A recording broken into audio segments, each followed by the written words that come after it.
Montée astronomique de la bourse chinoise. Comme vous pouvez le voir sur cette courbe, on a vraiment une montée folle, explosive de plus de 25% en seulement 2 semaines sur la bourse chinoise.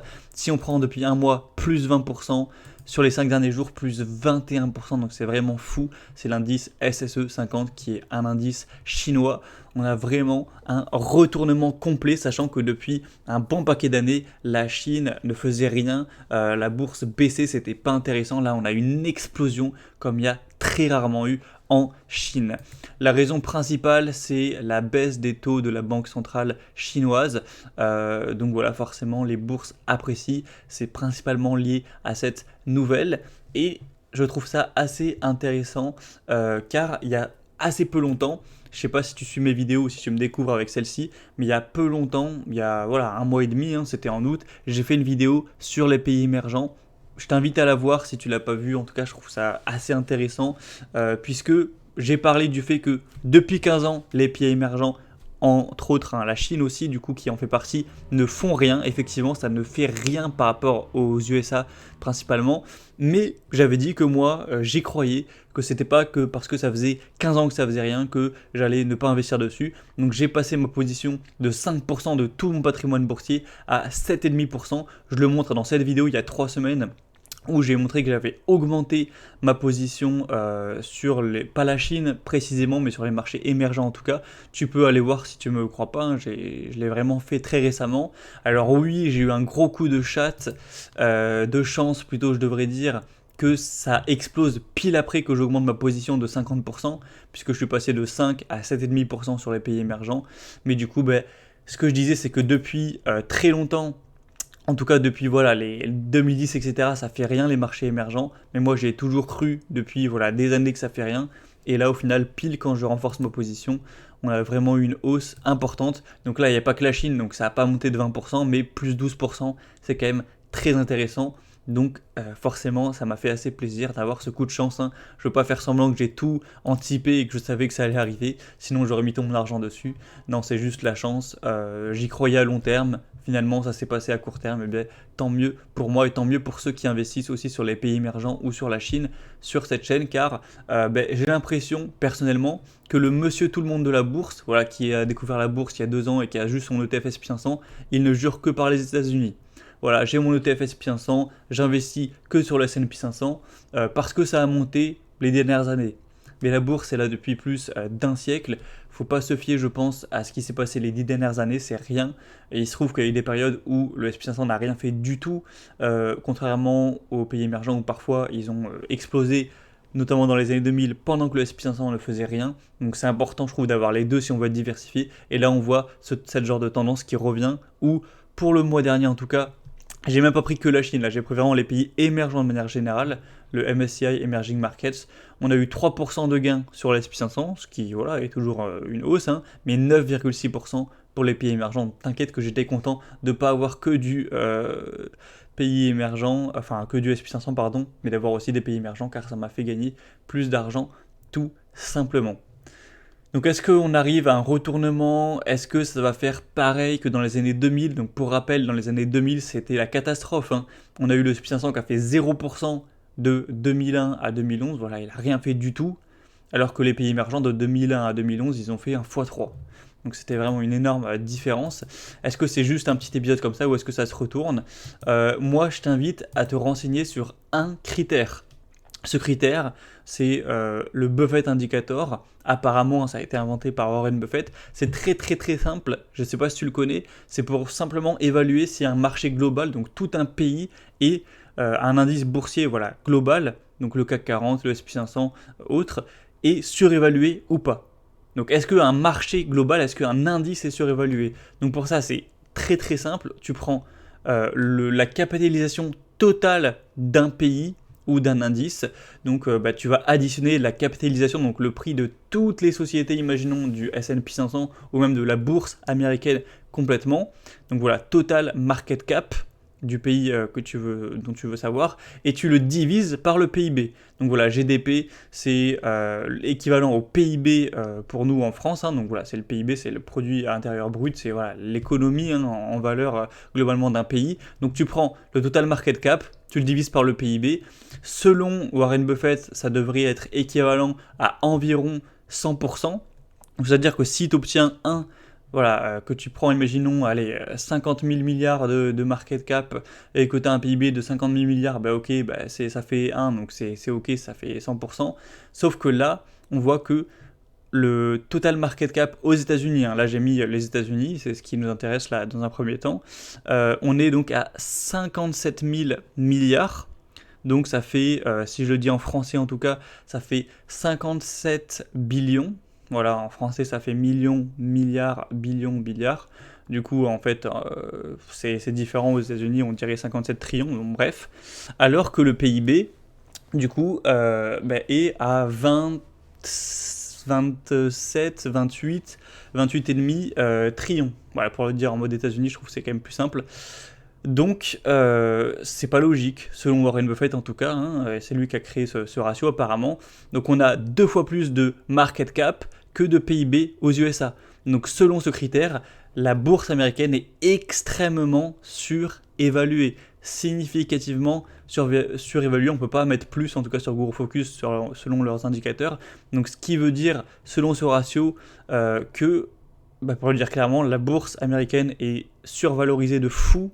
Là on a les assets de la Fed et le market qui lui, tu vois, a monté en flèche, alors que l'économie, en gros, en vert, c'est l'économie américaine, ok ? En bleu, c'est la capitalisation boursière. Donc tu vois qu'avant, c'était à peu près proche, etc. Bon, il y a eu des cracks. Parfois, là, tu vois qu'en 2008, c'était carrément le PIB qui était au-dessus. Donc là, forcément, ça paraissait sous-valorisé. Et effectivement, si tu avais acheté en 2009, tu te serais gavé. Donc voilà, ça reste assez proche et tout. Après, ça a commencé à monter. Mais là, on voit que depuis 2020, il y a eu une montée phénoménale de la bourse. Le PIB aussi a monté, mais pas autant du tout, quoi. Donc selon cet indice, ce critère, ce ratio, ça va péter. Je te dis pas que demain il y a un crack, que dans forcément 2-3 mois il y a un crack, ça peut continuer à monter, ça peut finir en bulle comme dans les années 2000, mais moi clairement je suis pas du tout serein et confiant avec une hausse à moyen terme du S&P 500 ou des États-Unis de manière générale. Donc je suis pas au point de retirer mon argent parce que je sais que ça va partir en bulle. Si je me rate à un plus 40% parce qu'on part en bulle, j'aurai plus que mes yeux pour pleurer. J'ai pas envie non plus de rentrer dans du market timing, mais clairement si aujourd'hui, et puis c'est le cas, aujourd'hui, je vais à la fin de l'année avoir tout ce que j'ai pu épargner sur 2024 et l'investir. Mais bon, je ferai une vidéo spéciale sur ça, je pense. Vu comment c'est aujourd'hui, je ne mettrai pas mon argent sur les États-Unis, ça c'est sûr.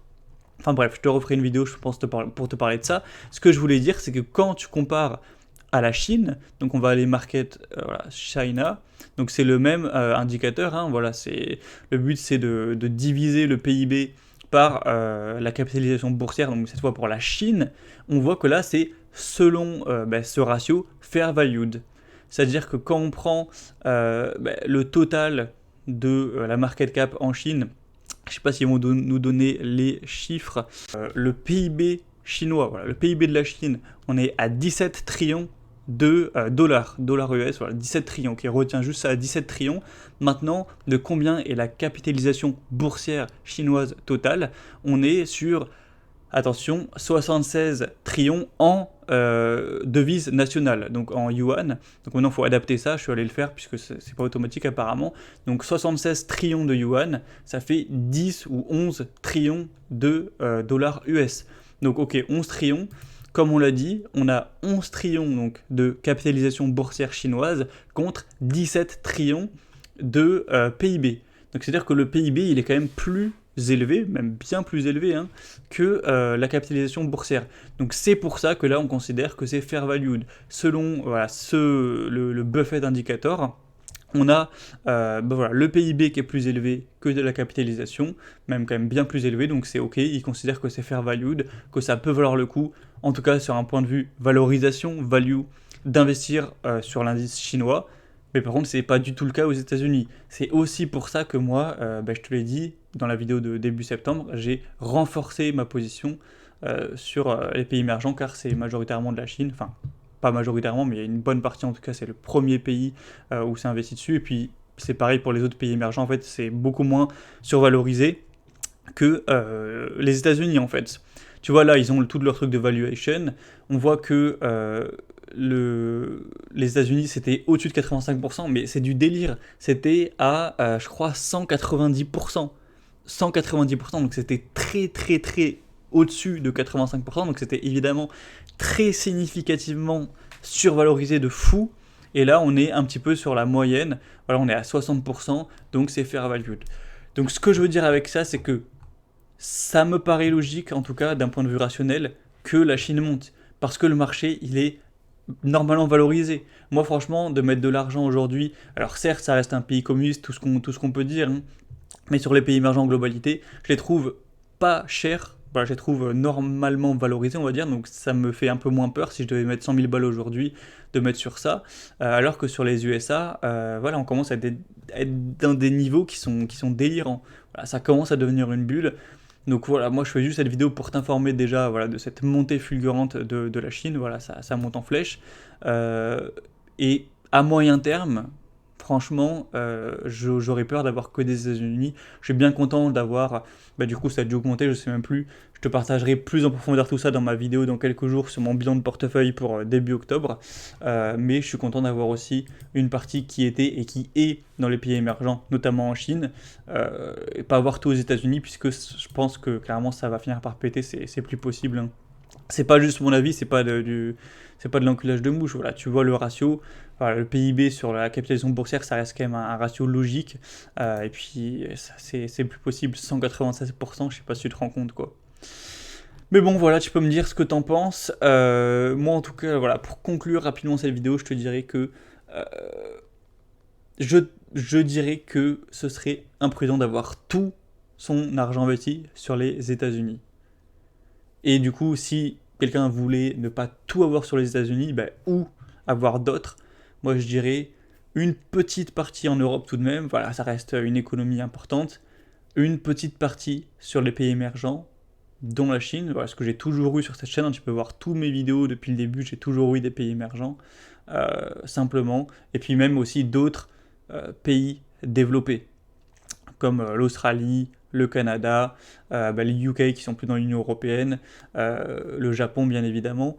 Et je finirai avec un dernier petit point rapide, c'est que pour les gens qui investissent voilà, avec leur ETF, je pense que c'est toujours mieux d'avoir le MSCI World et si vous voulez vraiment optimiser, moi je conseille fortement le MSCI World Quality qui prend la crème de la crème, mais bon bref, plutôt que le SP500. Parce que SP500, c'est que les États-Unis et ça ne changera pas.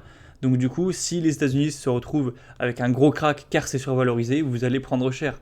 Le MSCI World, il est effectivement à 70% États-Unis, sauf qu'il s'adapte. C'est-à-dire que si dans 10 ans, les États-Unis, c'est plus les gros vainqueurs et qu'il y a eu un crack et c'est plutôt la Chine, on va dire, qui revient en tête de liste ou d'autres pays émergents ou pas, et que voilà, il y a des grosses capitalisations d'autres pays qui arrivent, on va avoir le pourcentage des USA qui va baisser à 60, à 50% au lieu de 70. On va avoir les États-Unis remplacés partiellement par le Japon, peut-être l'Europe, et puis si un jour on considère que la Chine est un pays développé, la Chine, etc.